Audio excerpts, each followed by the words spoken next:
اعوذ باللہ من الشیطان الرجیم بسم اللہ الرحمن الرحیم۔ صدقہ فطر سے متعلق چند اہم مسائل۔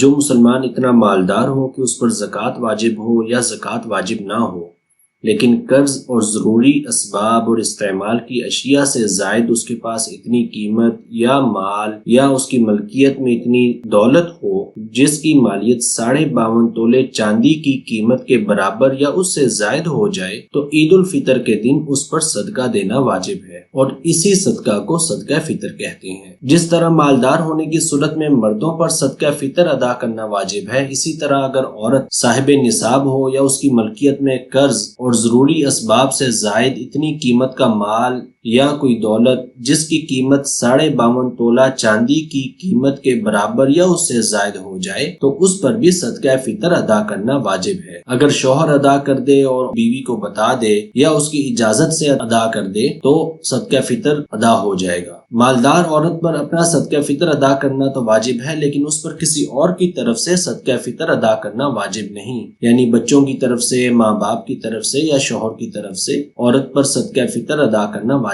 نہیں ہے۔ اگر مالدار آدمی ہو تو اس پر صدقہ فطر اپنی طرف سے ادا کرنا بھی واجب ہے، اپنی نابالغ اولاد کی طرف سے ادا کرنا بھی واجب ہے۔ نابالغ اولاد اگر مالدار ہو تو ان کے مال سے ادا کرے، اگر مالدار نہیں ہے تو اپنے مال سے ادا کرے۔ بالغ اولاد ہے اگر مالدار ہے تو ان کی طرف سے صدقہ فطر ادا کرنا باپ پر واجب نہیں۔ ہاں، اگر باپ از خود ان کی اجازت سے یا ان کو بتا کر ادا کر دے تو صدقہ فطر ادا ہو جائے گا۔ صدقہ فطر کا صحیح وقت جو ہے یہ عید الفطر کے دن جس وقت فجر کا وقت شروع ہوتا ہے، یعنی جب سحری کا وقت ختم ہو جاتا ہے، تو اس وقت صدقہ فطر واجب ہوتا ہے۔ البتہ رمضان المبارک میں یعنی یکم رمضان المبارک کے بعد بھی ادا کرنا درست ہے۔ عید الفطر کے دن عید کی نماز سے پہلے صدقہ فطر ادا کر لینا چاہیے، اس کی بہت فضیلت ہے۔ عید کی نماز سے پہلے ادا نہیں کیا تو عید کی نماز کے بعد ادا کیا تو اس سے ثواب میں کمی ہو جائے گی، اور اگر عید کے دن زیادہ تاخیر کر دی صدقہ فطر ادا کرنے میں تو یہ خلاف سنت ہے اور مکروہ عمل ہے۔ تو سنت یہی ہے کہ عید کی نماز سے پہلے